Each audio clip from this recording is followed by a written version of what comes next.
Muchas gracias a todos los presentes por asistir a esta interesante charla que vamos a tener con un invitado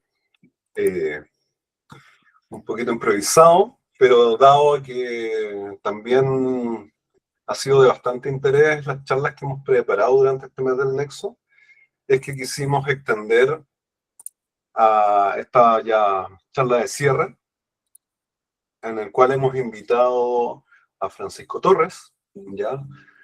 Francisco Torres es, bueno,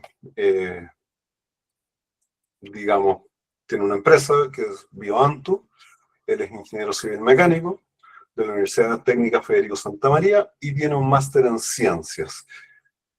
Además, se ha especializado en otros estudios con diplomados de contaminación de aguas por la Universidad de Chile y soluciones basadas en la naturaleza para la gestión hídrica.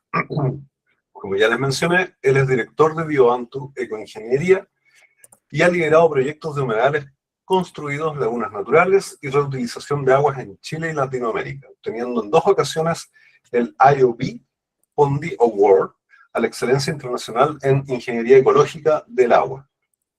Actualmente también se desempeña como docente en programas de agroecología y sostenibilidad, promueve la gestión territorial y la cultura hídrica como pilares para la adaptación al cambio climático.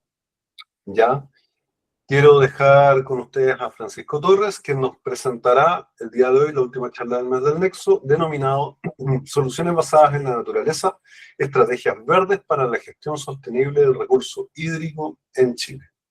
Por favor, Francisco, el escenario es tuyo. Buenísimo, muchas gracias, Bastián, Gerson, por la invitación. Es un placer estar aquí. Gracias por los que están conectados a esta hora de la mañana. Vamos a entregarles desde la experiencia nuestra como empresa en el territorio nacional información bastante valiosa, ¿no? En lo que se refiere al uso de soluciones basadas en la naturaleza, tanto para usos ambientales como para usos agrícolas, claramente. Vamos a tocar temas relacionados con sistema de tratamiento de aguas, un poco el escenario hídrico nacional para recordar algunas cosas importantes en términos numéricos.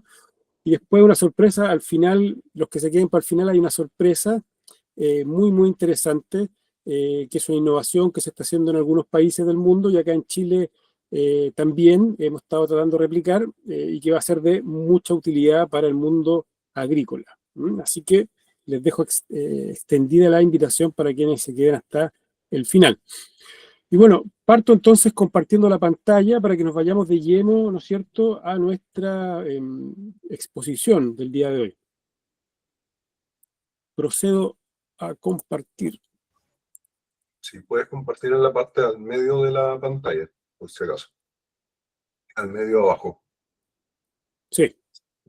Ahí voy. Ahí está. Windows, pantalla, presentación, share. Bioantu, dice, ingeniería. Perfecto, aparece la pantalla completita, ¿verdad? Sí, ahora es el logotipo, digamos. Súper. Bueno, colegas, nos vamos a la presentación, soluciones basadas en la naturaleza. Esta presentación tiene la motivación, ¿no?, de poder hacer un traspaso de tecnologías que se están utilizando hoy a nivel internacional y que nosotros hemos tratado de alguna manera, consolidar en nuestro territorio de muy buena forma.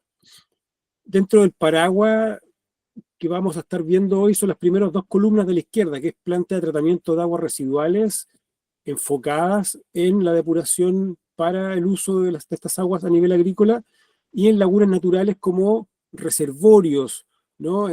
Vamos a ver los beneficios de estos reservorios versus pensar solamente en tranques de riego. Esto, en términos de experiencia, no va a decirle que llevamos muchos proyectos ejecutados y no solamente diseñados. Entonces, la experiencia que les voy a traspasar tiene que ver con la sabiduría de terreno, ¿no?, de los tantos metros cuadrados que hemos construido. Y bueno, metámonos en Chile en cifras. Ahí está nuestro delgada, ¿no?, línea azul que está casi colgando el continente. Vamos un poco a referirnos en términos numéricos muy rápidamente, porque sé que algunos de ustedes los conocen, pero quiero con algunos otros reforzarlos. Sabemos que las precipitaciones han disminuido, tenemos una sequía estructural, además que tan solo hace 3, 4 años atrás el 54% de las comunas del país estaban bajo decreto de escasez hídrica. Eso ha ido mejorando poco a poco gracias a las últimas lluvias del 2024, pero aún tenemos prácticamente todas las comunas de Coquimbo bajo ese decreto. Además, el 76% presenta un grado de certificación. Eso no es menor. Recordemos que ya en el Senado y en la Cámara de Diputados hay comisiones enfocadas en desertificación y sequía, justamente por lo relevante de esta estructura que venimos teniendo. Se hicieron ensayos a 213 pozos y 147 de ellos demostraron tendencias negativas en sus niveles. Tenemos un déficit hídrico estimado en 82 metros cúbicos por segundo. Imagínense 82.000 litros pasando por segundo. Es una barbaridad de agua y se podría incrementar claramente al 2030. Y con un estudio que hizo la Universidad de Yale, un estudio bastante serio que hacen todos los años, Chile se encuentra entre los 30 países con mayor riesgo hídrico en el mundo. O sea, estamos en un escenario que todos ya sabemos que es de alta exigencia, ¿no?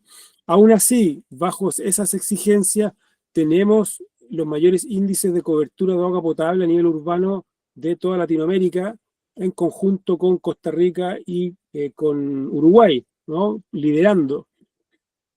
Tenemos 16 millones de personas abastecidas, 42% es agua superficial. Acá quiero demarcar esto, este punto es relevante. El 42% de nuestra fuente de agua potable es de origen superficial, en cambio el 56% es de origen subterráneo. Esto es muy relevante puesto que si no hay suelo, no hay esponja, no hay capacidad del suelo de absorber y drenar, este porcentaje de agua subterránea va a ir mermando cada vez más. De ahí la importancia, ¿no?, de que la parte hídrica nunca se desvincula en ningún caso del suelo.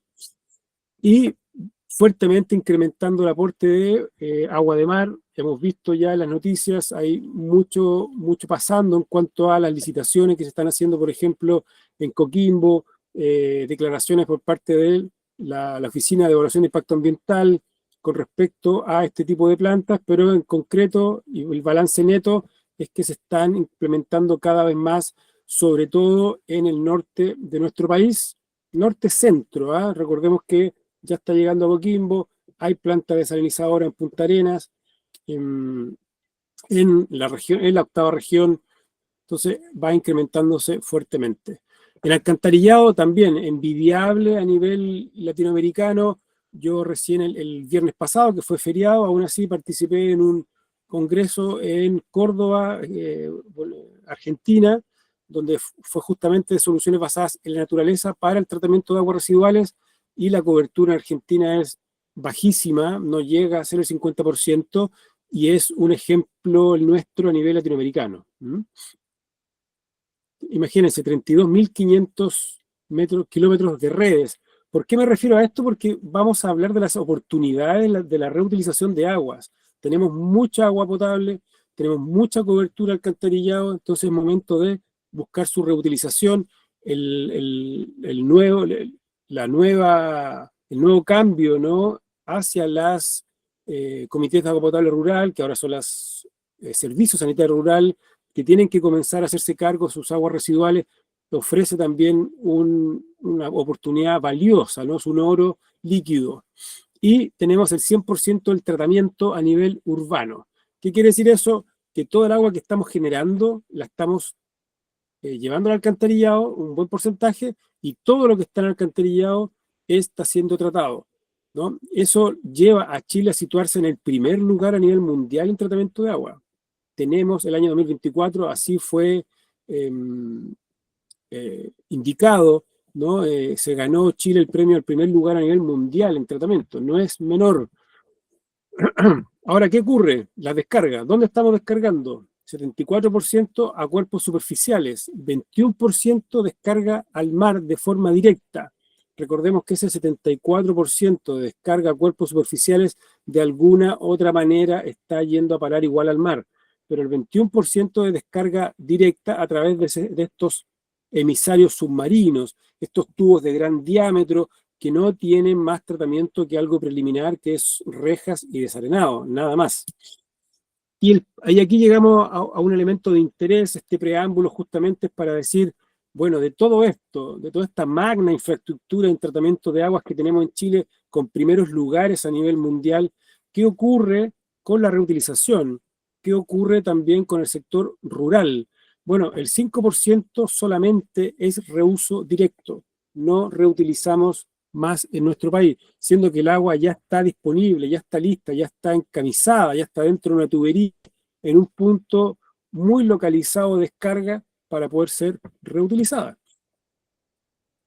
En términos de tecnologías, esto lo voy a pasar un poco rápido, simplemente decírtelo, hay una variedad de tecnologías en Chile, siendo la más importante las plantas de lodo activo, y en los otros, esas otras tecnologías que se podrían decir no convencionales, ahí están las soluciones basadas en la naturaleza, como los humedales depuradores, como los lombrifiltros, y algo de biodiscos a nivel nacional. Aquí es donde yo me quiero concentrar porque esto está ganando preponderancia. Ya algunos países ya están incorporando dentro de su reglamentación provincial el uso, ¿no?, de este tipo de saneamiento a nivel país. Y acá tenemos el potencial de reutilización.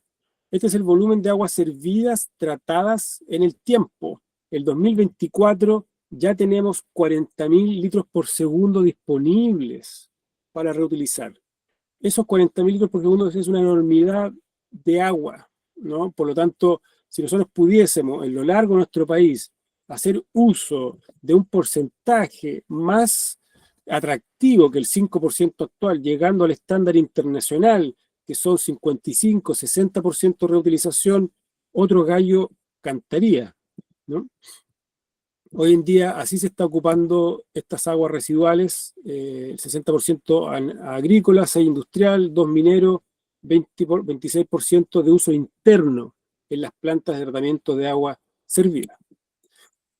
Bueno, ¿qué hay del encuadre legal? Es importante saber qué suelo normativo estamos pisando en nuestro territorio, el cual ha ido avanzando bastante, ¿ah? Bastante, tenemos que ser bastante claros en esto, es que a nivel latinoamericano somos uno de los países que más ha avanzado en términos de regulación para la recuperación y el tratamiento de nuestras aguas. Quiero partir hablando del Decreto Supremo 90 muy rápidamente porque esto no nos incumbe mucho en cuanto a lo que es la reutilización, pero quiero mencionarte como sabiduría colectiva, sabiduría común, es que esta es la tabla que va a primar para cualquier descarga a cursos superficiales. Cualquiera sea la vez que yo quiera descargar agua domiciliaria, municipal, industrial, a un cuerpo de agua, ya sea ríos, lagos, mar, tengo que pasar por este Decreto Supremo 90, que está justamente en etapa de cambio. Ya al 2026 van a ser otros los parámetros, otras las tablas, ¿no?, que van a empezar a regir nuestras descargas hacia nuestros cuerpos naturales. Esta es donde tenemos que nosotros hincarle el diente, que es lo que un poco queremos de alguna forma empoderar, ¿no?, tanto a los desarrolladores de proyectos, ¿verdad?, en cuanto a la utilización con las directrices para el uso de aguas residuales tratadas en proyectos de riego. Aquí donde hace sentido un poco estar aquí junto a ustedes en la CNR hablando justamente sobre la reutilización. El 2021 salió la norma chilena 3456, la cual tiene un proceso lento, ¿no?, de incorporación dentro de las Ceremis de salud, ¿no? Yo justamente la semana anterior, hablé con la encargada de la División de Políticas Públicas del Ministerio de Salud, justamente para preguntarle, que ella es la encargada de la oficina de reutilización de aguas.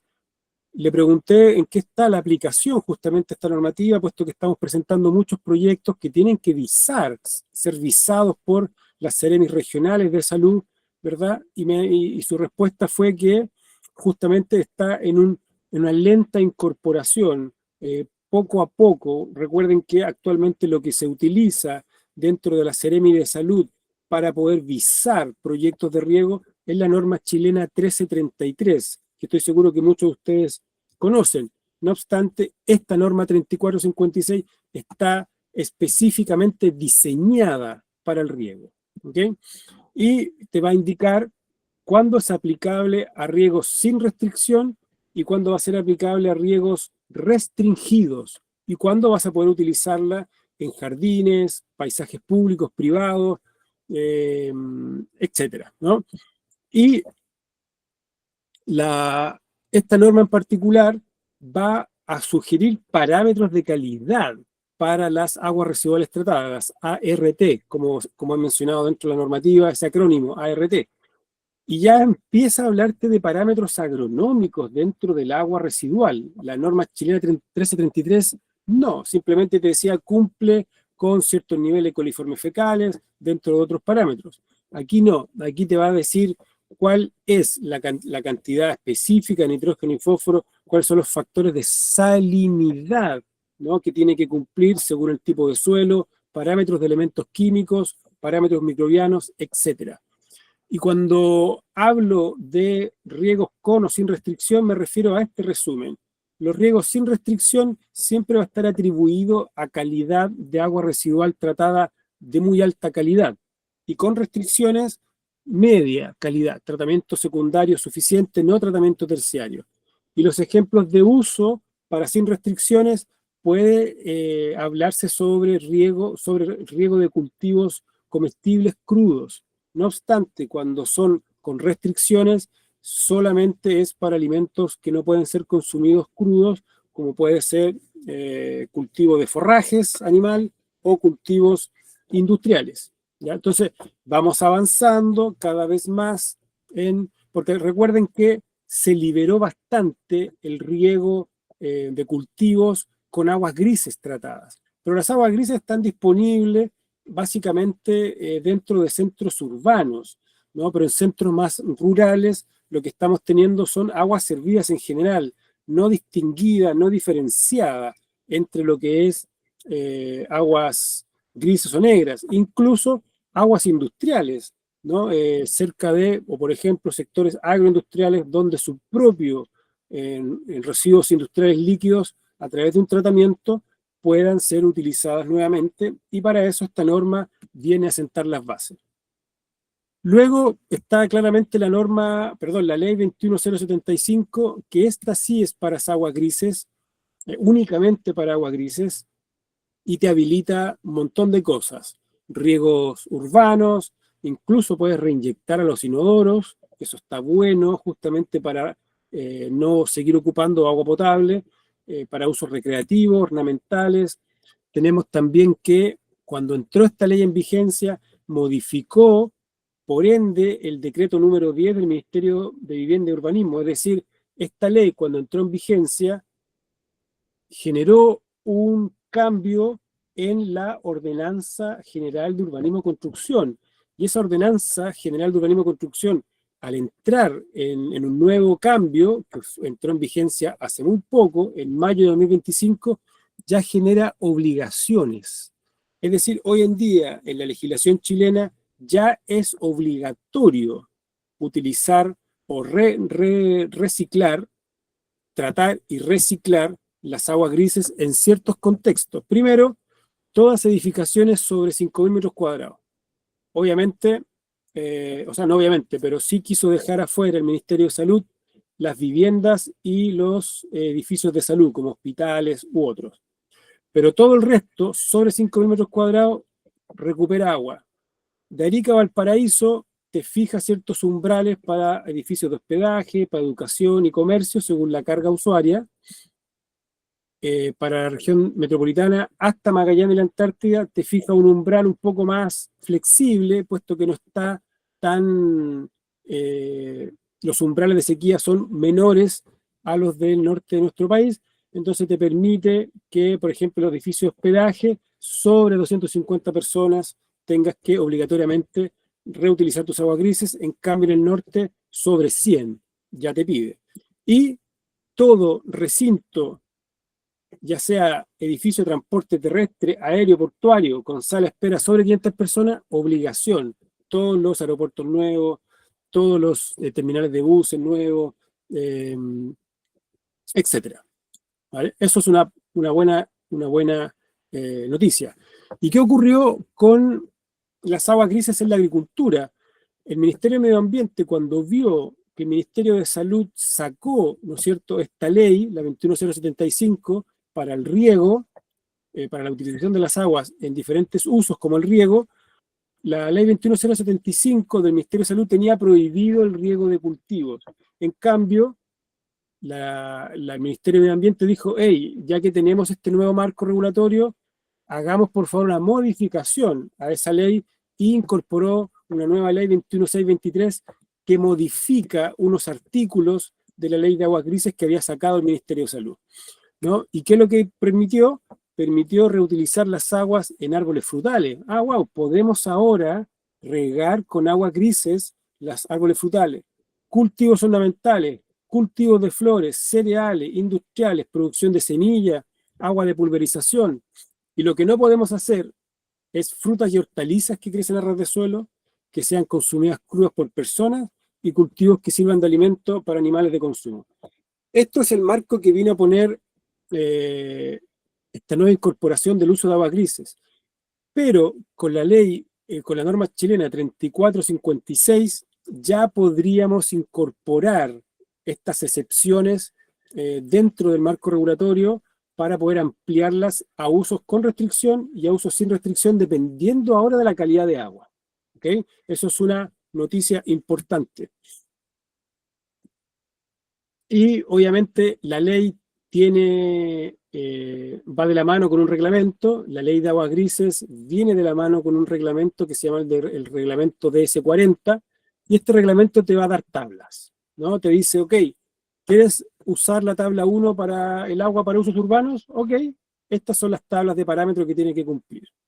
Ahora, si usted quiere ocuparlo para usos silvoagropecuarios, que es la tabla número 4, estos son los parámetros que su agua gris tiene que cumplir, ¿vale? Entonces, el DS40 es el reglamento que nos viene a entregar bases muy concretas para que los desarrolladores de proyectos, en este caso yo y todos los consultores que pueden estar escuchando ahora, podamos presentar de buena forma el proyecto ante el servicio de salud.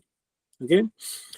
Bueno, esto quise darles información sobre el piso legal, ¿verdad? Los números con los cuales contamos también en el escenario hídrico, y ahora nos vamos a lo que son las soluciones. ¿Okay? Dentro de las soluciones tenemos un esquema general.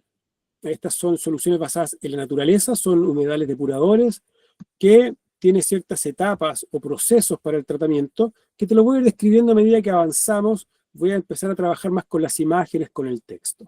¿Okay? Entonces, ¿qué es este tratamiento? Tenemos tratamientos en base a humedales superficiales, que son humedales donde simplemente hay agua a la vista con plantas, que es muy parecido a una laguna de un tranque de riego, por ejemplo, pero plantado, con especies acuáticas, flotantes, sumergidas y de ribera, emergentes. Esto es un humedal superficial y la ventaja de esto es que además de la fotodegradación, del impacto del agua con la radiación ultravioleta del sol, además tenemos colonias de microorganismos hospedados en las plantas, incorporación de aire a través de las plantas, entonces logras tener un agua de mejor y mucho mejor calidad. Y llegamos a una segunda generación de humedales, ¿no? Bueno, quizás esta agua servida o agua residual industrial no quiero tirarla a un tranque abierto porque hay emanaciones de olores, porque hay vectores de contaminación, mosquitos, posibilidad de que aves migratorias lleguen ahí y se puedan ellas mismas contaminar. Entonces hubo una segunda incorporación que son los humedales subsuperficiales, donde el agua pasa por debajo de una columna de filtrado. Yo te voy a mostrar fotos reales, quiero trabajarlo conceptualmente primero contigo, y el agua va subsuperficialmente, entra por un extremo y sale por el otro extremo, pero atravesando columnas de áridos, arenas, gravillas, donde está toda la raíz de las plantas dentro, siendo soportada, ¿no?, por este medio sustrato, medio soporte, y ahí se produce también una simbiosis entre microorganismos, materia orgánica, mineralización, las plantas empiezan a crecer y el agua sale bien depurada. Fíjate ahora, la siguiente diapositiva es la tercera generación. Es similar a este, pero fíjate en cómo fluye el agua. Ya no es horizontal de un extremo a otro, sino que es vertical. El agua la ingresamos en la parte superior de esta columna de filtrado, baja por los áridos y sale. Esto es mucho más rápido, podemos utilizar áridos mucho más finos, el agua pasa y sale, por lo tanto cuando se seca el humedal, ingresa aire al humedal y genera de esa forma buenos índices de oxidación, ¿no? Y la cuarta generación es algo que requiere más sistemas de bombeo. ¿Por qué? Porque son humedales de inundación y drenaje. Quiere decir que yo tengo un humedal que lo voy a inundar y después lo voy a drenar. Y voy jugando. Inundo, dreno, tal cual como los humedales estacionales de nuestro territorio, como el humedal de Batuco, que se inunda en invierno y se drena en verano. La naturaleza, la ciencia ha visto que esos fenómenos naturales de inundación y drenaje favorecen el crecimiento de las plantas, generan una mayor cantidad de biomasa y por ende es mucho más atractivo en términos de la recuperación de nutrientes, justamente por los procesos químicos de reducción y oxidación que se generan. Por lo tanto, hoy en día nosotros estamos construyendo este tipo de humedales de flujo tidal.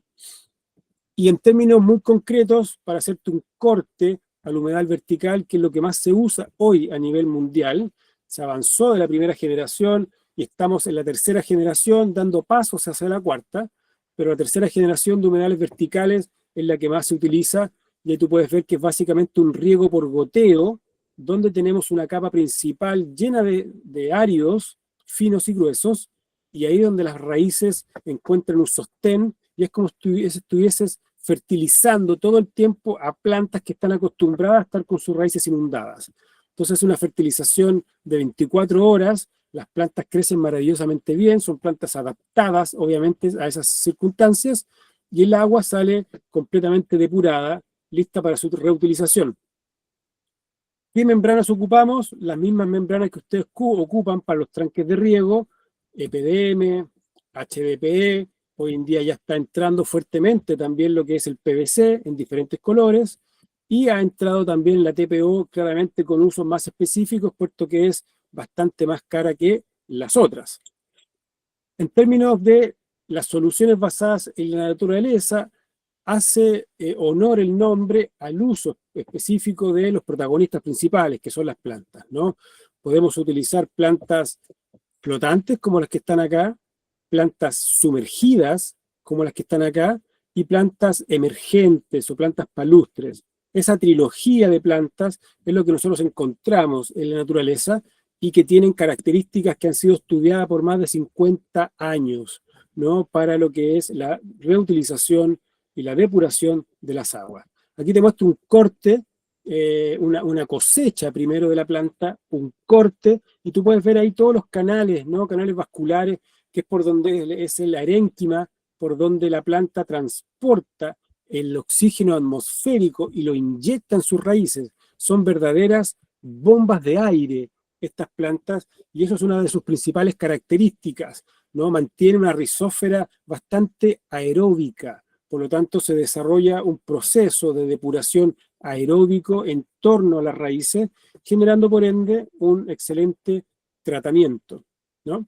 Y para que sepas, nosotros tenemos un catálogo de plantas macrófitas, no es fácil encontrar esta información en las redes, sobre todo en español. Nosotros ya en el 2021 elaboramos un catálogo como este, bastante bonito, donde tú puedes ver los diferentes tipos de especies que encuentras en Chile, cuál es su origen, ¿no? Cuál es su crecimiento, su exposición solar, la temperatura, ¿verdad? Entonces, puedes solicitarlo a través de el mail de nuestra empresa. ¿Y cuáles son los resultados? Vamos a los resultados, porque uno dice, wow, está maravilloso, Francisco, muchas gracias, pero ¿qué resultados tenemos? ¿Cómo es la evolución? ¿Cómo me siento seguro yo de poder estar disponiendo de esta agua tratada a mi uso agrícola? Bueno, acá está el límite de la norma chilena que hoy, ojo, hoy nos pide Seremi de Salud para reutilización de agua en riego. Esto puede ir cambiando a medida que se incorpora la norma chilena 3456. Quiero ser enfático en aquello. Acá está la calidad a la salida del humedal. DBO5, que ustedes saben que es un parámetro, ¿no?, indicador de contaminación de materia orgánica en el agua.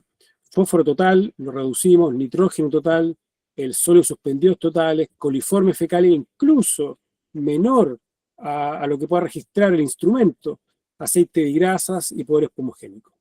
¿Qué hay acerca? Porque ustedes me pueden decir, bueno, pero esto está interesante para aguas servidas, pero yo estoy trabajando en una agroindustrial y tenemos aguas industriales que nos gustaría tratar. Bueno, acá está la tabla de abatimiento de aguas industriales para el aluminio, para el cloruro, para la conductividad, el manganeso, el hierro total, molibdeno total, cloroformo. En todas aquellas hay abatimiento. Claro, hay algunas que se abaten más y unas que se abaten menos. El cloruro, por ejemplo, no es fácil de abatir con plantas de tratamiento en base a humedales depuradores, puesto que hay una resistencia, ¿no?, un umbral de resistencia al cloruro por parte de las plantas, pero aún así puede reducirse hasta en un 40%, que es relativamente importante, ¿no?, que después puede ser apoyado con una dilución para poder ser dispuesta en riego sin superar los umbrales de cloruro en algunos cultivos de interés. Y nada, esta es una tabla comparativa de tecnologías, pero esto es más que nada para presentaciones para el mundo del sistema de tratamiento. No sé si todos conocen el lodo activo, pero básicamente para mencionarte que el humedal depurador, que es una tecnología muy extremadamente pasiva, tiene los mismos porcentajes de remoción que una tecnología altamente intensiva en uso energético. ¿Y cuáles son los indicadores de sustentabilidad? Porque es interesante, porque el consumo energético del humedal es bajo. El secuestro de carbono es la única planta de tratamiento que secuestra carbono entre 2 a 5 toneladas de CO2 equivalente por hectárea al año, que es un montón. Te puede ayudar como indicador de sustentabilidad en tus proyectos para adjudicación de fondos, por ejemplo. El uso de químicos bajo, producción de lodo bajo, y acá una de las cosas más interesantes que le gusta mucho a la autoridad sanitaria, que es el mantenimiento. El mantenimiento es tan bajo que no requiere de alta intensidad de mano de obra, por ende los costos a su vez son bajos operacionales y no requiere de muy alta capacidad tecnológica o capacidad instalada en términos de profesionales, ¿no? Vamos a algunos casos de interés, porque yo sé que tú estás pensando que quiero ver fotos, Francisco, por favor, muéstrame fotos de estos proyectos. Voy a comenzar con algo a nivel industrial, ¿les parece? Acá está un poco el resumen de todas las regiones donde hemos trabajado. Nos falta solamente llegar a la Patagonia, aunque ya estamos viendo proyectos en el lago General Carrera, ¿no? De hecho, lo empezamos a construir ahora a mediados de diciembre. Partamos por una cervecera, ¿no? Tú puedes tener a la mano cualquier tipo de agroindustria o industria cercana, no solamente las aguas residuales que se puedan estar generando como a nivel doméstico, ¿no?, en los casinos de los trabajadores o en los baños de los trabajadores de un sector agrícola, sino que también alguna empresa que pudiera estar cercana y pudiese, ¿por qué no?, donar, ¿no?, el agua residual. Que se pueden hacer esos acuerdos de producción limpia y generar acuerdos también de entrega, ¿no?, de agua a través de un contrato. Acá está la cervecería Kuzman, acá está una foto aérea de la cervecería Kuzman, y quiero que veas este círculo en particular. Es la planta de tratamiento de lo activo, una planta de muy alta tecnología que tiene Kuzman, y fíjate, le voy a hacer un zoom, acá al ladito se ve algo como si fuese una letra K. ¿Sí o no? Justo la letra K de Kuzman. Miren, ahí. Miren a continuación. Ahí está la letra K dibujada con cal, ¿no? Está dibujada con tiza. ¿Y por qué? ¿Por qué Francisco dibujó una letra K ahí para rendir honores a su cliente? Bueno, la idea de este sistema de tratamiento es que los humedales tienen pertinencia geométrica. Los humedales tienen pertinencia simbólica, simbológica. ¿ok? Entonces tú puedes hacer humedales con la forma que a ti te plazca, ¿vale? Estamos viendo con una viña, por ejemplo, los humedales en forma de botella de vino, ¿vale? Entonces la idea es que tú puedas incorporar una tecnología donde incluso puedas hacer un concurso de geometría al interior de tus trabajadores. Nosotros hemos hecho cursos y talleres de simbología mapuche en Valdivia, donde fueron los mismos comuneros los que eligieron la simbología del humedal con pertinencia ancestral, ¿vale? Entonces, hay una inclusión de estas tecnologías, no solamente el aspecto de ingeniería sanitaria, sino que también paisajístico, artístico, arquitectónico, y obviamente validación social, que es lo que más nos interesa a nosotros. Acá están los gráficos de cómo está saliendo el agua. En este caso particular fue un humedal tipo terciario, es decir, Kuzman quiere mejorar aún más la calidad de sus aguas para poder hacer reutilización específica, entonces nos dijo, señores, mejoren esta calidad. ¿Hasta dónde podemos llegar? Podemos llegar incluso a calidad de agua potable, podemos llevarla incluso para recarga de acuíferos, podemos llevarla incluso para poder regar algunos cultivos de interés. Entonces eso estamos haciendo, ¿no? Llevamos, esto no es días, ¿sabes? Son semanas, llevamos 22 semanas de monitoreo.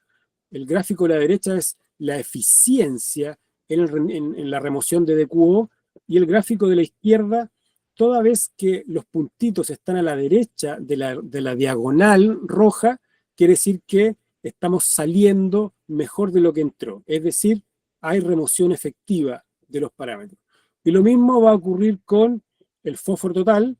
Tenemos prácticamente todos los números a la derecha de la diagonal roja, quiere decir que estamos saliendo con menos fósforo del que está entrando a la planta. Los primeros números que están a la izquierda fue al comienzo, a la puesta en marcha, cuando las plantas están inmaduras, cuando la raíz está baja. Por eso siempre va a haber un bajo número al principio, como lo demuestra la eficiencia, pero después ya que la planta, recuerden que la planta tiene un algoritmo, como bien se dice, el humano se equivoca, las plantas no.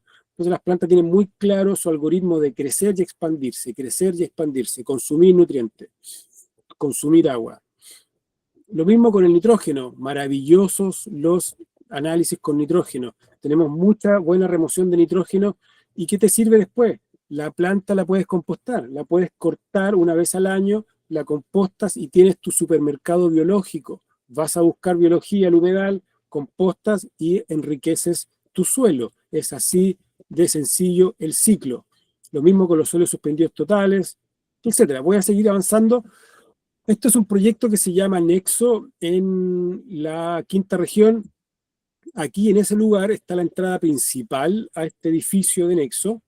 Ahí, justamente, en esa entrada principal, hicimos esta propuesta. ¡Pum! En la fachada principal vamos a construirte una jardinera, le dijimos. Y esa jardinera va a tratar las aguas para reinyectarla. ¿A dónde? A los inodoros. Acá decidimos no utilizar en riego, simplemente estamos reinyectando a los inodoros para bajar la carga de agua potable, ¿no? Y ahí está una muestra del tono del agua. Voy a avanzar un poco más con las fotos. Otro proyecto agrícola. Esto es para una empresa agrícola que procesa cítricos y cerezas, ¿verdad? Estamos reciclando no solamente las aguas, los residuos industriales líquidos, que son bastante químicos por lo demás, entonces hay que tratarlos, bajarle el pH para mandarlo al humedal, y luego, o sea, bajar o subir pH, pero también tenemos, porque arriba en el mapa hay 3 puntos rojos, es porque además de un punto que es en la planta de humedal de Riles, tenemos 2 puntos que es para el tratamiento de las aguas servidas de los trabajadores. Recuerden que por épocas los sectores agrícolas trabajan, tienen como una población flotante, ¿no? A veces llegan en temporada muchísima gente, es mucha la generación de aguas residuales, entonces esa agua residual se trata y se dispone justamente para los cultivos. Para proyectos de lagunas, que aquellos que les interese, tenemos proyectos muy grandes de diseño, 8,5 hectáreas diseñadas, 85.000 metros cuadrados diseñados para recibir aguas tratadas de una población de 250.000 personas. Esto ya fue diseñado, fue ingresado a la Superintendencia de Medio Ambiente y está, esperemos, en proceso de construcción prontamente. ¿Cómo estamos con el tiempo para ver si es que alcanzo unas cosas más o paso ya a las últimas diapositivas?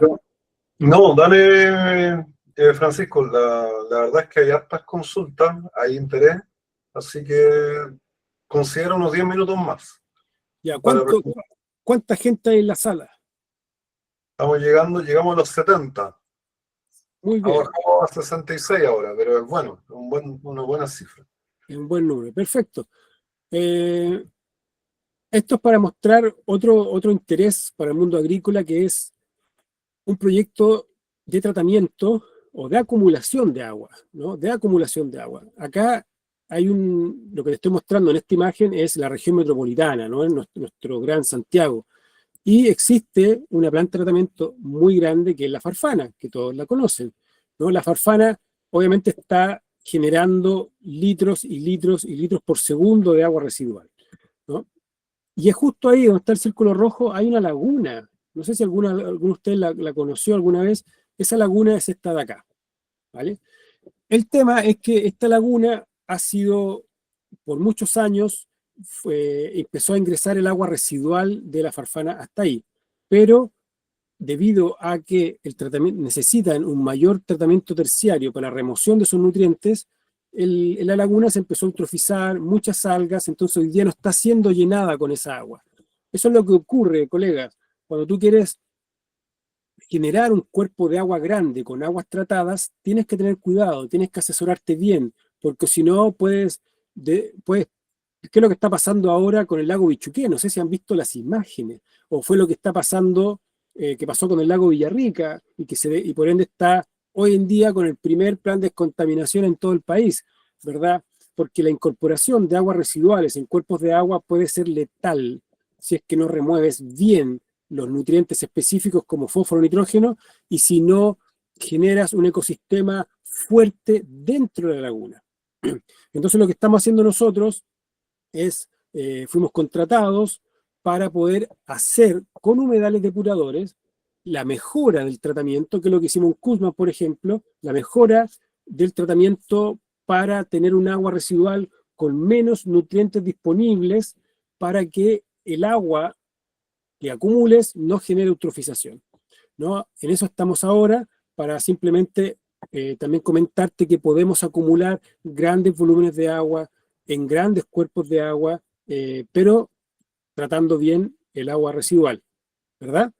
Estos proyectos de alta montaña, aquellos consultores que están aquí presentes, funcionarios que digan, oye, pero yo trabajo allá arriba, trabajo donde hay nieve, ¿no? Necesito generar proyectos en alta montaña. Bueno, ya estamos trabajando a 2.500 metros de altura, damas y caballeros, en un sector que se llama Farellones.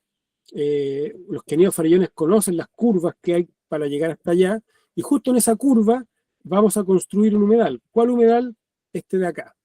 Es un humedal para 2.500 personas con presencia de nieve. Ustedes saben que al año pueden caer hasta 5 metros de nieve, pero ya instalamos un primer prototipo, que es este que está acá, que se ve todo lleno de nieve y hielo. Colocamos ciertas especies de plantas, en este caso el Juncos procerus, Juncus cirpus, Juncos procerus, con un buen canal de aire en su interior, resistió todas las heladas y ya hicimos análisis de laboratorio, los análisis son maravillosos y podemos trabajar y tratar el agua. Viviendas sociales, proyectos para 130 casas, también con humedales depuradores, para hacer riego, en este caso, de muchas áreas verdes, 10.000 o 1 hectárea de área verde que tú puedes transformar en 1 hectárea de cultivo. Este proyecto te lo voy a pasar un poco porque es más teórico. Acá, proyectos para riego. Acá estamos reciclando aguas grises con un cliente que es un cliente importante para nosotros, que es Caja Los Andes. Tiene centros recreacionales, necesitan regar el pasto, ¿verdad? En este caso solamente pasto y plantas ornamentales, pero lo importante acá, y donde quiero que tú te concentres, si es que no estás de acuerdo con solamente riego de pasto, es que si regaste pasto puedes regar también cualquier otro cultivo, tienes agua disponible y con una unidad tan sencilla y chica como es humedal depurador, estamos ahorrando 1.900.000 de litros anuales, ¿no? Solamente con ese pequeño humedal. Esto es para colegios, aquellos que también quieran trabajar en unidades más educativas, pedagógicas, humedales para colegios, humedales para viviendas, humedales para recintos, parcelas, condominios de parcelas para 12 casas, solo para una casa que parecen 2 camas de cultivo, ¿no? Humedales. Humedal para un recinto de 5 casas conectadas. Humedales para universidades, también para la reutilización y el riego, esto en el sur de nuestro país. Ojo que algunos preguntan, en el sur, ¿cómo lo haces con la lluvia? Maravilloso que llueva, le hace muy bien al humedal. Diferentes materiales, diferentes geometrías, para los más románticos, ahí tienen 3 corazones, ¿no? Depurando el agua residual. Una rotonda en un condominio, imagínense. ¿Quién pensaría que esa rotonda, que ustedes pueden ver en la imagen aérea, que es una flor, está reciclando 7.500 litros al día de aguas servidas y regando cubiertas vegetales y cercos vivos? Otro humedal más, el antes y el después. En la izquierda, ustedes saben, ¿no?, que se necesita de tiempo para que la planta crezca, que mejor que ustedes que lo saben. Está recién plantado en la izquierda, yo estoy ahí paradito encima, y ya después de un par de meses, la evolución. Otras geometrías, crecimiento abundante de la materia foliar. Ahí ustedes pueden ver cómo este papiro egipcio, imagínense cuánto creció, es tremendo. Y acá un proyecto de tratamiento de aguas, que es esto que está acá, que son los mismos papiros que les mostré, es esto de aquí. Una vez que tratamos el agua, que se trata bien, la enviamos a la laguna, que es lo que estamos haciendo ahora en la Farfana.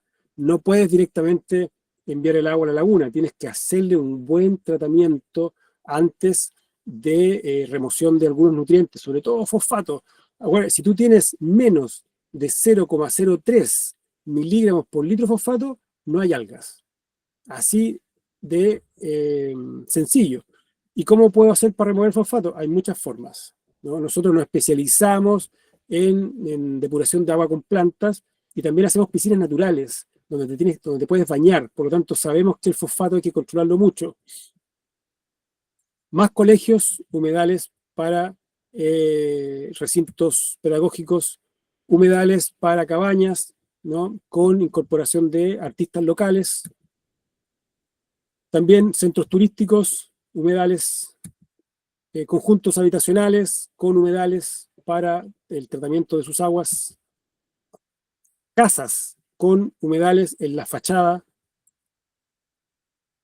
humedales, otra geometría. Me gusta mostrarte diferentes formas, ¿no?, para que veas lo versátil, y tan versátil como un humedal para una lavadora. Este fue un proyecto, un fondo de protección ambiental, para que la señora Juanita y la señora Rosa, también un humedal para la lavadora, pudiese tener agua disponible para su cultivo de plantas de flores, ¿no?, para la venta de flores. Entonces, puedes hacerlo chiquitito o puedes hacerlo muy grande. Más ejemplos. Y las lagunas, colegas. Todos les gustaría, no todos, pero sabemos que necesitamos acumular agua. Eso es la premisa número 1, ¿no es cierto?, en el sector agrícola. Acumulemos agua. Bueno, lo podremos acumular de mejor forma, que el agua no se me descomponga, el agua no se me ponga verde, que no entre en sacrificio mis sistemas de bombeo, mis filtros, mi sistema de goteo. Sí, se puede, teniendo una laguna equilibrada biológicamente, que es como lo hace la naturaleza. Volvemos, solución inspirada en la naturaleza. Entonces, nosotros nos dedicamos mucho a hacer lagunas, pero lagunas con un componente. Vea la transparencia de esa laguna, por favor, puedes ver el fondo. Es una laguna de 15.000 metros cuadrados, y esta fue efectivamente la que ganó este año el proyecto a la mejor laguna biológica de los 5 continentes. Este de acá la ganó el 2023. Es decir, somos bicampeones mundiales, chiquillos y chiquillas. Francisco, esa anterior Marina del Sol es el casino que está en Chillán. Este sí, es el casino que está en Chillán, y ocupan el agua de aquí sacan el agua para riego, de esta laguna. Y acá lo mismo, en esta es una laguna que está en Pirque y se riega toda una viña. O sea, es una viña, pero además cultivo de forraje, ¿no? Tienen muchas hectáreas de forraje y tienen muchas hectáreas de viña. Y están sacando el agua de esta laguna de toda la zona de regeneración, que es el perímetro. Tú ves que hay un perímetro que está verde, ¿no? Acá están todas las plantas, pero por debajo de las plantas hay un filtro de arena, filtro de gravilla, y nosotros succionamos el agua de ahí. Entonces succionamos agua ya filtrada, biológica y física y químicamente filtrada. Entonces les damos mucho menos trabajo, ¿no?, a todo el sistema de regadío. Lagunas también, pero ya colocadas en las fachadas de algunas empresas industriales, con incorporación incluso de peces, ¿no? Entonces tienes un agua muy bien equilibrada y con alto contenido de nutrientes. Recuerda que aquí tú estás teniendo casi que acuaponía, estás teniendo agua con el aporte de la feca y de los peces, la cual puedes después reutilizar. Y aquí tenemos lagunas que estamos diseñando, para que sepas que estamos diseñando también lagunas para algunos municipios y Serviu, y son lagunas para justamente mantener el agua para el riego, ¿no? Pero con un componente ornamental, atractivo turístico, ¿no? Un fin cívico también. Lagunas, perdón, para abejas. Estas son específicamente lagunas para abejas, ¿vale? No tiene otro propósito más que para ellas. Y por eso se incorporaron plantas como esta. Aquí tú ves a la abeja posada sobre una planta que se llama la azoya, y es una planta flotante donde la abeja puede justamente parar, generar ahí su paradero biológico y tomar agua. ¿Cuántas abejas hemos visto muertas en las aguas tratando de beber porque no tienen un lugar donde aposarse? Entonces, hay un estudio, hay un análisis del comportamiento de aquello que queremos que invitar, ¿no?, a nuestras lagunas. Y bueno, próximos pasos, simplemente para que lo sepas, las plantas de lodo activo existen también a nivel rural, servicios sanitarios rurales que tienen plantas de lodo activo, y nosotros lo que queremos es hacer la infraestructura verde. ¿Qué es infraestructura gris? Ahora hacer la infraestructura verde. Y los reactores, estamos viendo proyectos para plantar sobre esos reactores, colocar camas flotantes de plantas, cosa que los reactores tengan raíces en su interior. Este proyecto que te muestro no es nuestro, es Organica Water, que es una gran empresa a nivel mundial, y ellos transformaron eso a esto. Grandes invernaderos con plantas, raíces en el medio acuático, depurando las aguas, bajando la intensidad de consumo de energía, y esto es el proyecto más grande en esta línea que se hizo en China. China tiene la mayor cantidad de humedales depuradores en el mundo, más de 150.000 sistemas, que es lo que nosotros te estoy mostrando. Ellos lo tienen multiplicado por 150.000 actualmente, y eso es lo que hacen. En el reactor colocan plantas en camas flotantes para que las raíces estén en contacto directo con la zona de los reactores. Maravilloso. Y esta era la sorpresa. ¿Puedo dar la última sorpresa o estamos ya en el límite? Estamos en el tiempo, pero dale. Ya, esta es la sorpresa, colegas. ¿Qué ocurre con el uso de fertilizantes como la orina? Porque estamos diciendo, bueno, recuperemos las aguas residuales. ¿Por qué las tenemos que recuperar? Porque hay muchos nutrientes. ¿Y por qué hay nutrientes? ¿Quién incorpora el nutriente en esas aguas? La excreta y la orina, mayormente. Estoy hablando justamente de aguas residuales domésticas y municipales. En aguas industriales pueden ser otros, ¿no? Pero la orina en las aguas domésticas es lo que aporta el nutriente. Para que veas, Europa lidera las aprobaciones regulatorias en uso de orina en los cultivos. Está el producto que se llama el Aurin en Suiza, en el país de Liechtenstein, que queda entre Suiza y Austria, que es un país chiquitito que yo creo que nadie conoce. Está Austria, o sea, países del primer orden en términos tecnológicos utilizan orina. América del Norte, también el Rich Earth Institute, te voy a mostrar imágenes más adelante. África, ¿para qué hablar? Utilizan los UDBT, que son los baños secos con división, ¿no? Es Urine Diverting Dry Toilet. Y en Burkina Faso ya se vende orina, para que sepan. Asia y Oceanía también. ¿Y por qué? Porque estamos llegando al pic del fósforo, colega. El 70% del fósforo, que es un macronutriente indispensable, ustedes saben, está en Marruecos principalmente, pero no es mucho lo que hay. Y está demasiado concentrado en un solo país. Después viene China, pero lamentablemente ya estamos generando una curva de pic, como fue el pic del petróleo, también con el fósforo. Acá está el producto. Aquí está el producto. Se vende en Suiza, se vende en Austria. Es orina. y proyectos referentes en algunos continentes. En Europa, ya te lo mencioné, en Suiza, el producto, el Aurín, maravilloso. En Suecia tiene un trabajo maravilloso en uso de orina, tiene el Instituto de Estocolmo de Suiza, perdón, de Suecia, ha hecho proyectos importantísimos, incluso ellos han llegado a tener plantas de deshidratación de orina y te venden el fertilizante de orina sólido. ¿Por qué? Porque han encontrado que en la orina hay fármacos.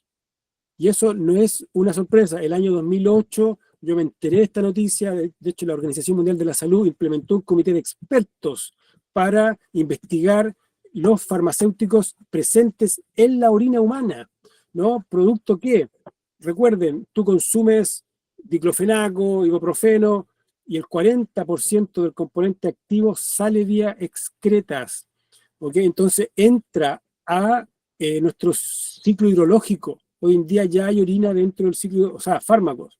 Por lo tanto, ellos deciden deshidratar. Y por ende, en la deshidratación se separa el farmacéutico, puesto que son deshidrataciones a través de evaporación, evaporan el contenido líquido, temperatura, y luego lo secan, lo condensan. Lo mismo en Francia, también.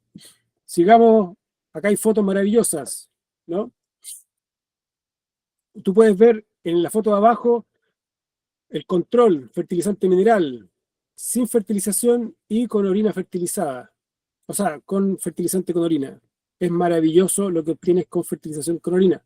América del Norte, aquí está el Rich Earth Institute, que te va a mostrar fotos más adelante. En Vermont, ellos tienen lo que se llama el IQ orina, es decir, Excellent Quality, orina de excelente calidad, ¿no? Para uso agrícola. Y otros proyectos, montones de proyectos de universidades y municipios. Llegan incluso a generar estos flujos, ¿no? Para la utilización de orina en los cultivos. Aquí tú puedes ver fertilizante desde orina en el instituto, en el Rich Earth Institute. Litros y litros de orina siendo acumuladas y después dispuestas. En África, ¿para qué decir? Más de 80.000 UDT, que son estos baños secos. En Burkina Faso ya llevan más de 20 años utilizando orina, se vende la orina allá, en Nigeria también. Y llegan obviamente a generar protocolos de manejo, manuales de manejo, ¿no? Para poder ser utilizados de buena forma. En Asia, también Bangladesh, India, ¿para qué decirte? Muchos proyectos. En Oceanía, en Australia, hay pilotos enormes, ¿no? Que llevan más de 15 años trabajando. Y en Sudamérica sí, hay en Sudamérica, en Bolivia, sobre todo en Bolivia y en Perú, apoyado por la GTZ alemana, ¿no? Proyectos bastante interesantes con reutilización de orina en los cultivos. Y seguridad, claro que hay seguridad, po. Se trabaja, se ven primero los rendimientos, hay rendimientos maravillosos, se aplica orina 50 y 50 muchas veces, 50 orina con 50 de dilución con agua, se pueden aplicar hasta 50 libras de nitrógeno por acre, que es una unidad gringa. En Nepal también 2 a 3 aplicaciones fraccionadas a la semana. En Suecia se monitorearon más de 40 fármacos en el ciclo completo no detectados en el suelo, ¿vale? Y en Sudáfrica, incluso ensayos con la estruvita, ¿no es cierto?, que es otro mineral que está presente en la orina, no solamente la urea, con excelente higiene, ¿no? Y la inocuidad, claramente almacenan, ellos deciden almacenar por un tiempo, más de un mes de almacenamiento, y eso reduce los parámetros patogénicos, puesto que la orina almacenada cambia de pH de urea cuando se almacena la urea solita, si es que está bien tapadita, cambia a amoníaco y cambia a amonio, generando una desinfección alcalina. Y así puedes encontrar mucha información. Yo simplemente quiero mostrarte esto para abrir un poco los ojos a aquellos que no lo hayan visto nunca, porque las reservas de fósforos están decreciendo. ¿Okay? Se estima que se llegará a una máxima producción al 2030, al 2035, ¿y después qué? Por ende, estamos tratando de generar, y a nivel mundial, proyectos de reutilización del fósforo presente en la orina. Y con esto ya termino, colegas. Acá está la composición de la feca humana, para que veas que básicamente es puro fósforo y potasio, mayormente nitrógeno, fósforo y potasio.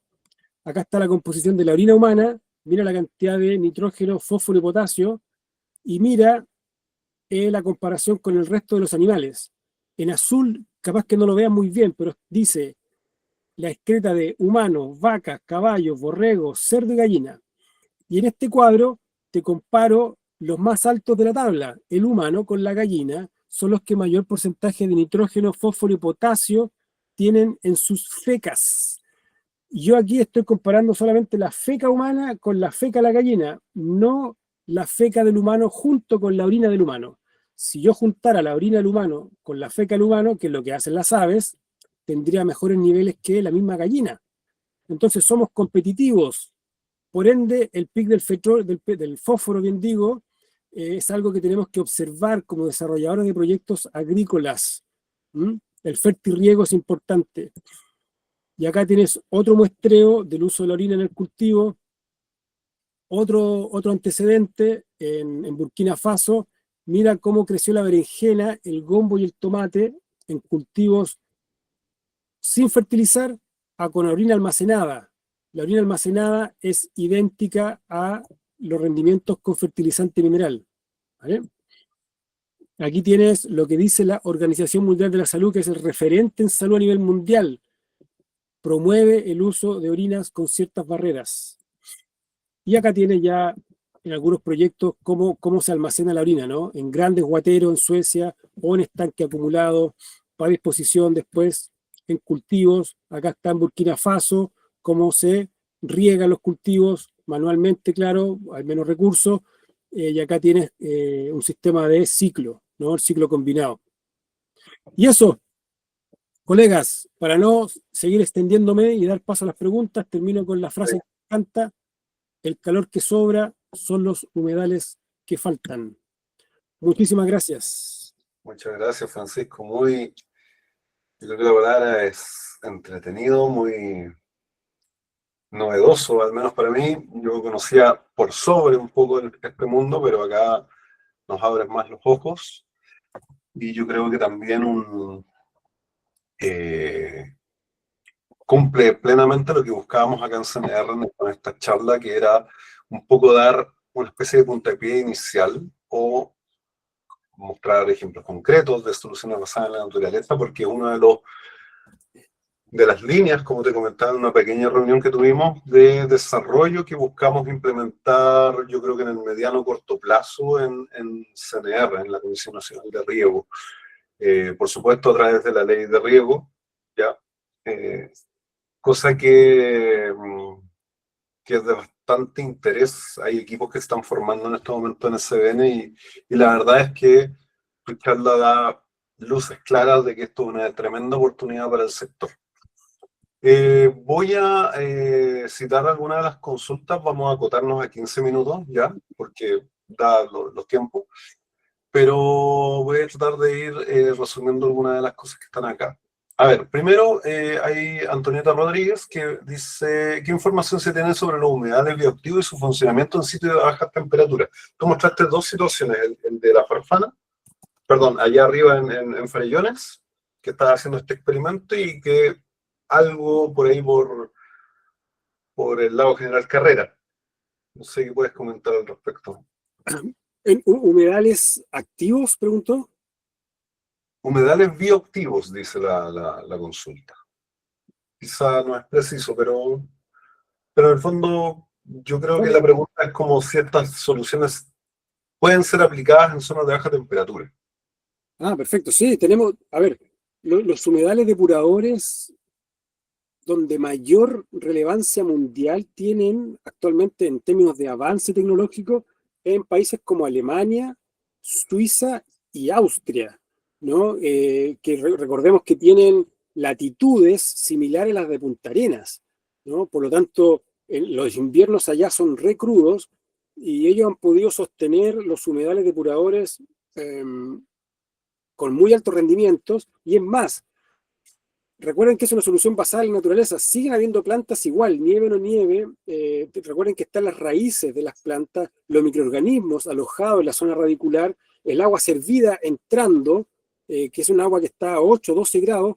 Por lo tanto, la zona de sustrato, de soporte, está siendo térmicamente favorecida por el agua que ingresa, ¿no? Esa agua es agua residual a 8 o 12 grados, por lo tanto, la zona de la rizósfera está a una buena temperatura para que se desarrolle efectivamente la cinética de mineralización, ¿no? Sin ningún problema. Tenemos casos en Curarrehue, en Curacautín, donde está bastante nevado en invierno.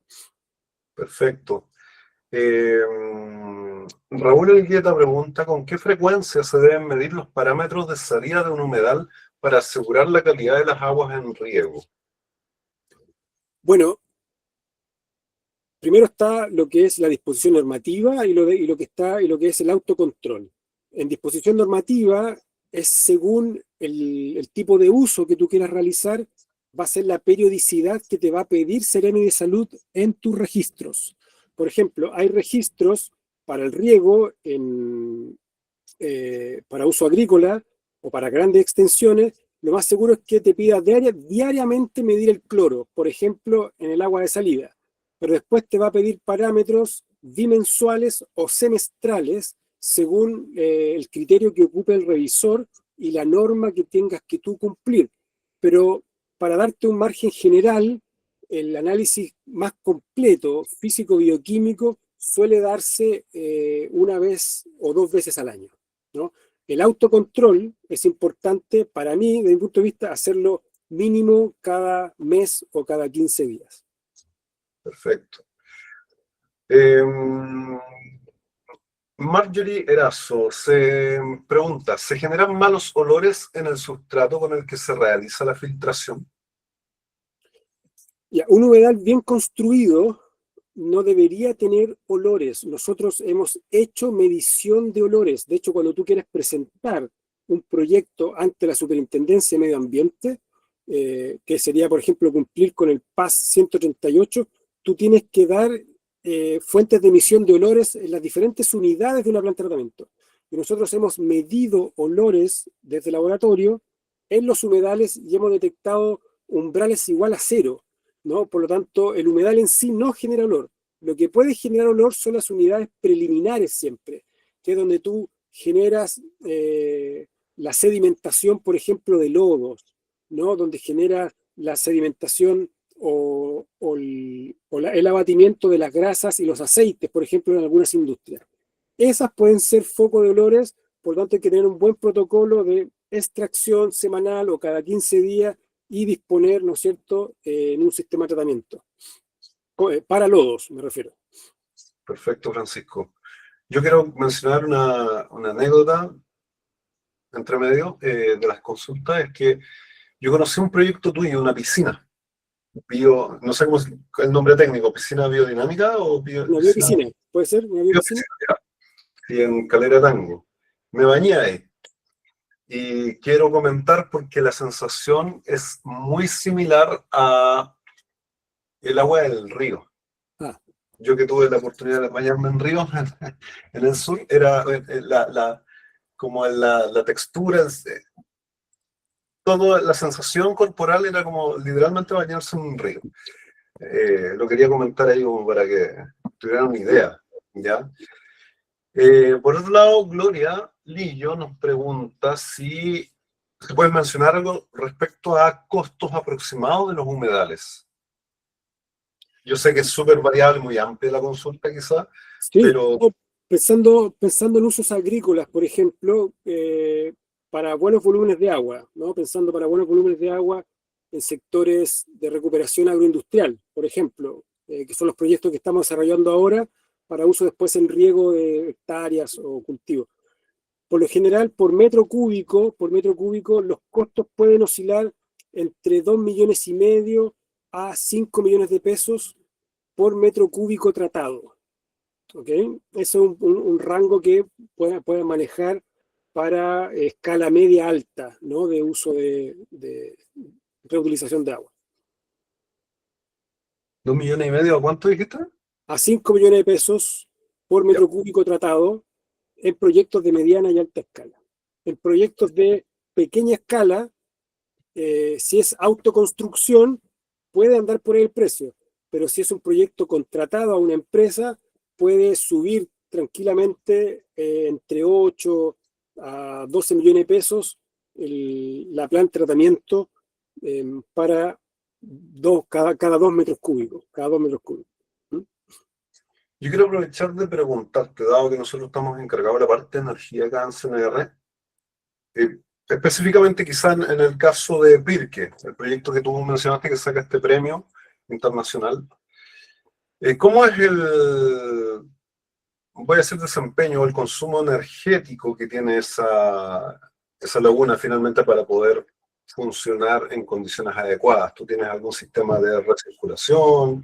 ¿Cómo se hace eso? ¿Cómo funciona la temática energética dentro de la laguna? Porque al final es un punto, bueno, para nadie es sorpresa hoy día esta contingencia del mundo de la energía, ¿no es cierto? El cálculo de las tarifas, errado con el tema del IPC, con el descongelamiento de esta. En el fondo, que hoy día el tema energético es muy relevante para el sector agrícola. Entonces, cuando yo pienso en esta solución, que podría tener costos de operación energéticos posiblemente importantes, esa es la pregunta, versus un tranque de riego tradicional, ¿puedes un poco darme una idea de a qué podríamos enfrentarnos energéticamente? Sí, a ver, las lagunas, por lo general, las lagunas que estamos construyendo nosotros, ¿no? Requieren un consumo energético más importante al comienzo de su etapa de maduración, ¿no? Porque tenemos que favorecer o inocular el agua, por ende tenemos que hacerla recircular por más horas al día, ¿no? Poder homogenizar el volumen, enviarlo a la zona de regeneración, hacerlo pasar por el sector de las raíces de las plantas y volverlo a la zona de acumulación. Entonces sí, al principio hay una acumulación, o sea, un gasto de energía mayor, pero después, a medida que las plantas empiezan a crecer, tú tienes que hacer algo y acá ya tiene que haber un apoyo, no un apoyo, pero un compromiso también con la limnología del agua. Es decir, si tú pudieras simplemente sacar una muestra de tu laguna con una malla de 100 micrones y poder revisar cuántos individuos, por ejemplo, de zooplancton hay, ¿no? Que es algo que nos deberían enseñar en el colegio en biología. Si tú ves que hay más de 40 o 50 dafnias, que es un zooplancton hermoso, que es un microorganismo filtrador, si hay más de 40 o 50 dafnias, tú sabes que la depuración la va a empezar a hacer el zooplancton, ¿no? Y no el sistema hidráulico. Por lo tanto, tú tienes que llegar a que la comunidad biológica pueda efectivamente filtrar el agua, ¿no? Recordemos que todo un conjunto de individuos de zooplancton puede llegar a filtrar entre 20 a 30 veces el volumen de agua por día, solamente por estar filtrándolo a través de su organismo. Por lo tanto, cuando tú llegas a tener una comunidad biológica importante y tú puedes medirla fácilmente, rápidamente con un microscopio, tú puedes decir, bueno, puedo empezar a disminuir mi consumo energético, ya el trabajo se lo voy a empezar a entregar a la comunidad biológica. Y cuando te hablo de una laguna de 1 hectárea, tú tienes que pensar que puedes tener instalado para los circuitos de recirculación unas 4 bombas en funcionamiento de 5 HP cada una y funcionando con lapsus de 6 horas al día, ¿no? Eso es como para que tú puedas estimar según el costo energético en tu localidad. Ahí te doy las potencias y las horas, que es lo más fácil para sacar consumo, ¿vale? Más o menos para 1 hectárea. Eso es para 1 hectárea. Claro. Eso es para 1 hectárea. Perfecto. Oye, muy, muy claro, y además para entender que, claro, como esto tiene vida, tiene etapas de crecimiento, de establecerse, y por lo tanto también el desempeño energético está muy ligado a esa condición. Preguntan por tu contacto, Francisco, pero yo creo que está más que claro, está bioantu.cl, ¿no es cierto? Ahí te pueden encontrar, pero si quieres dejarlo ahí en el chat, también puedes compartir la Sí, forma está el mail más directo hacia la empresa es ventas@bioantu.cl. Es el más directo y ahí lo redirigen según la pregunta, las especialidades que tenemos al interior de nuestro equipo. Ya. Hay varias consultas más, pero voy a hacer las últimas dos ya, por honor al tiempo también, pero les recuerdo que esta presentación va a quedar grabada y dispuesta en el YouTube y por supuesto la idea es que también esto sirva como una especie de red de contactos para que también contacten directamente a Francisco o a las personas de CNR que están a cargo también de CBN, pero hay varias cosas que ya se presentaron respecto a la orina y otras cosas, así que voy a ir como a lo más... Acá, hay una consulta de Álvaro Parra que dice, para realizar un humedal de tratamiento de aguas negras se necesita tener derechos de agua inscritos, no sé, para turismo o se puede hacer por colecta de aguas lluvias. Bueno, si es para dar aguas negras, ya está claro que el agua ya ingresó a su hogar, ¿no? Entonces, él tiene que tener la disponibilidad de agua potable, ¿no? Primero, para poder después ser transformada en agua negra. Entonces, claramente tiene que tener una APR o tiene que tener un derecho de agua o una concesionaria. Y después, el humedal lo que hace es recibir las aguas residuales. ¿Cuál fue el origen de esa agua residual? Claro, el mandante tiene que tenerlo muy claro, ¿no? Si fue a través de un derecho consultivo, claramente, o a través de una APR o a través de una concesionaria. Nosotros recibimos las aguas residuales. En el caso que si fuesen agua lluvia, no hay que pedir permiso a nadie. Tú puedes acumular las aguas lluvias sin ningún problema dentro de un humedal, mantenerlas bien, porque el problema de las aguas lluvias es dónde las acumulo.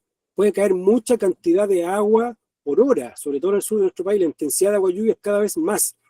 Por lo tanto, en vez de hacer un estanque subterráneo enorme, que te va a salir muy caro, colocar algunas membranas, generar un nicho biológico interesante, una laguna y acumular ahí para después utilizarla en riego, y ahí no tienes que pedir permiso a nadie.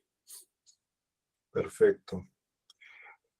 Necesito hacerte una consulta quizá para aterrizar o un poco este tipo de proyectos.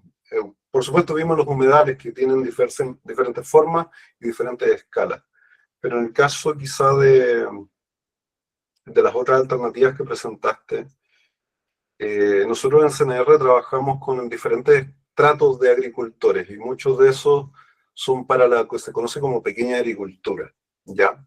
Agricultores que muchas veces no tienen grandes hectáreas, principalmente ya pueden tener... Se te pegó por si acaso. Ya, repito entonces. Tenemos estratos de agricultores, dentro del cual tenemos el espectro de la pequeña agricultura, que básicamente es como el 80% de los agricultores.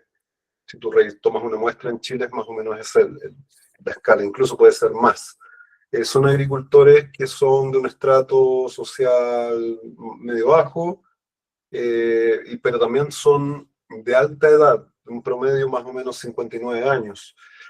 Este tipo de tecnologías es posible de llevar puede ser llevada adelante por un agricultor en esas condiciones, o necesariamente recurrimos a tener una mayor escala para lograr esas economías que hacen que esto sea factible o no. Es una tecnología muy compleja quizá para la realidad de esos agricultores. No sé, quiero un poco ver qué piensas al respecto, Francisco. Perfecto. Bueno, como le mostré una imagen, hemos hecho humedales para una lavadora, ¿no? Algo muy pequeño, 1 metro cuadrado de humedal. Entonces, yo estoy claro sobre lo que ocurre con la pequeña agricultura familiar campesina. De hecho, hace muy poco entrevisté a Raúl Iturrieta, que es el presidente de la Federación de Fruticultura Familiar Campesina. Para los que todos están escuchando, los que quieran, recuerden, yo tengo un podcast que se llama El Reflejo del Agua, que está en Spotify y en YouTube, donde entrevisto a muchas autoridades, tanto de gobierno como de organizaciones, y justamente el uso de aguas residuales está primeramente enfocado para el pequeño agricultor, ¿no? Que es seguramente el que tiene poco acceso a fuentes de agua diversas. La gran empresa tiene más derechos de agua, puede apostar por sistemas de osmosis inversa cuando el agua no es de buena calidad. En cambio, la reutilización y fuentes de agua, como la reutilización de aguas residuales, está pensado en el pequeño agricultor, y justamente las soluciones basadas en la naturaleza son de bajo costo, en términos si quieres ser autoconstructor, es muy pasivo, son las plantas las que hacen toda la complejidad y el metabolismo lo hacen ellas, no tienes que complejizar un robot, digamos, acá es la planta con sus miles de años de experiencia, es la que hace el trabajo por ti. Por lo tanto, yo tengo proyectos que llevan muchos años, recuerden que tenemos 16 años de trabajo, y lo que hacen los usuarios es podar una vez al año, y eso está en la memoria genética de todos, ¿no? El saber podar. Por lo tanto, eso lo hace un proyecto bastante sencillo y de muy buena acogida. Y aquí es donde quiero reforzar algo. No existe buena tecnología si no hay validación social, ¿no? Por lo tanto, los humedales tienen muy buena validación social justamente por lo que te acabo de mencionar. Y quiero aprovechar tu pregunta para responder una consulta que hizo una colega. Nosotros tratamos de no utilizar plantas introducidas. En el caso, ella menciona farellones, allá no es una planta introducida, es una planta que crece en Alto Cajón del Maipo, ¿no? Donde las temperaturas eran muy bajas y por eso se viverizó y se llevó a farellones para su reproducción, ¿no? Pero son plantas del territorio. Y si no son del territorio, si no son nativas, no son endémicas, son cosmopolitas. La idea es no utilizar plantas exóticas. Esa es como el escalonamiento, endémica, nativa, cosmopolita, y al final pensar en exótica. Muchas gracias. Quiero cerrar con esta última consulta nomás, Francisco. Excelente presentación, pero hay muchas bondades. Me gustaría ver si hay algún punto en contra. Estoy pensando, no sé, nosotros nos tocó hacer una gira en España y vimos que prácticamente todos los tranques en esa zona estaban, ellos hablaban de contaminados, pero en realidad estaban invadidos por una especie, creo que era de África, que es como un chorito que se pega por todas partes y cubre todo el fondo, las paredes, las tuberías, las bombas, las turbinas hidroeléctricas, todo es recubierto con un chorito que es del porte de una pulgada, una cosa así. Pongo ese ejemplo para ver si con esta introducción de humedales artificiales, la laguna, me imagino que se favorece el intercambio de especies, hay más fauna, ¿no es cierto?, de todo tipo, volando, posándose ahí, pero no sé si han visto alguna situación como la que menciono o otra que podría ser como observable o complejo. Ya, cosa interesante, el viernes pasado, que les comenté que estaba en este congreso en Córdoba, Argentina, expusieron varios referentes de humedales a nivel internacional. Y habían colegas que vinieron también a exponer. Y hubo un colega que se dedicó exclusivamente a hablar sobre los problemas que él ha tenido en su planta de humedal depurador en los últimos 20 años de funcionamiento para humedales para 40.000 personas. O sea, es una planta muy grande. ¿Okay? Y básicamente el problema que él evidenció en los humedales es cuando el humedal ha sido mal diseñado. Un humedal mal diseñado puede generar grandes problemas, ¿no? Del punto de vista sanitario, del punto de vista ambiental, del punto de vista de si no hay control de plagas o control de malezas, si no hay control de vectores de contaminación como ratones u otros. Entonces, un humedal bien manejado, donde haces la poda continuamente, donde calculaste bien la hidráulica, no hay emanación de olores, no hay obstrucción de lodo, la verdad que con los otros colegas llegamos a la conclusión de que proyectos que llevan 50 años siguen funcionando de excelente forma, ¿no? Simplemente podar y podar y podar, porque como lo que decía anteriormente, las plantas no se equivocan. Entonces, es el diseño humano en el humedal lo que puede generar o no las complicaciones. Por eso la buena asesoría, por eso hay expertos en esta temática, no solo yo, hay expertos que pueden venir del otro lado del mundo, en Europa, que llevan muchos años más que yo trabajando en esto, y te pueden dar buenas directrices de humedales ya consolidados, sin ningún tipo de problemas asociados al medio ambiente. No hay problemas ecológicos asociados si es que utilizan las plantas nativas. Recuerden, el 70% de los humedales en el mundo ha sido depredado. Entonces no es que esté construyendo yo más humedales de los que debería haber, estoy reponiendo, ¿vale? Humedales. Por lo tanto, la función ecosistémica de los humedales si pueden investigar un poco, ¿no? Es importantísima, ¿no? Desde el punto de vista del enfriamiento evaporativo que genera, el nicho ecosistémico que generan, la resistencia, no resistencia, sino que el buffer frente a inundaciones, el ciclo biogeoquímico de los nutrientes. Los humedales son sumamente necesarios a nivel y escala mundial. Perfecto, Francisco, muchas gracias nuevamente. Muchas gracias a todos los asistentes. Llegamos a un pic de 72 personas presencial, ya, o sea, conectados, pero esto, como te digo, queda registrado, queda dispuesto después en el YouTube cnrchile. En nuestro canal y redes sociales, por lo tanto va a llegar a más personas y quiero cerrar diciendo que muchas gracias a todos por la asistencia a esta nueva versión del mes del Nexo Agua, Energía, Alimentos. Fue realmente un agrado poder contar con todos los expositores que tuvimos acá durante estas 6 charlas de este año y la verdad que todas han sido muy nutritivas, muy entretenidas, temáticas de todo tipo, innovadoras, pero por sobre todo que nos permiten abrir un poco más los ojos respecto a la tecnología que ya tenemos disponible en el país en materia, sobre todo, hídrica, ¿ya? Nuevamente, muchas gracias, Francisco. Espero que sigamos en contacto. CNR tiene una misión ahí con las soluciones basadas en la naturaleza y espero que sea de gran éxito de cara al futuro. Me despido de todos. Muchas gracias. Gracias también a Gerson, al equipo que soporta todo este tema, a la unidad de comunicaciones y, por supuesto, que estén todos muy bien. Nos vemos el próximo año. Nos vemos, muchas gracias. Y Muchas recuerden gracias. seguirnos por Instagram, YouTube, porque publicamos cursos, hacemos cursos de humedales depuradores, así que sigan nuestra cuenta de Instagram, Vivantu creo que es solamente. Bueno, que estén muy bien. Chao, Cuídense chao. mucho. Tengan un buen día.